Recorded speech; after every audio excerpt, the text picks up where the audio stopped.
భ్రష్టులు అవ్వాలని వాళ్ళని పరీక్షించడానికి గురువులు వాళ్ళని పదే పదే అడిగి విసిగిస్తారట. ఇది కలి ప్రభావం అని మనకి భవిష్య పురాణం చెబుతున్నది.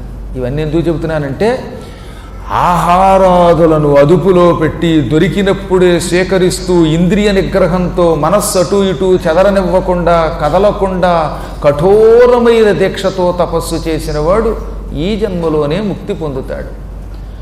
అది పూర్వకాలంలో సాగింది, కలియుగములో సాగడం లేదు.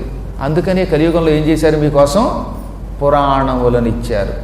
కొన్ని వేల సంవత్సరములు ఇంద్రియ నిగ్రహముతో తపస్సు చెయ్యటం వల్ల వచ్చే ఫలితం కేవలం ఒక పురాణమును సంపూర్ణముగా భక్తితో వింటే వచ్చేస్తుంది.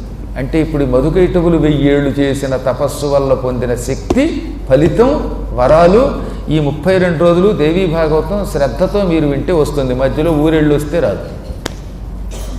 వాళ్ళు మొత్తం మీద 1000 సంవత్సరాలు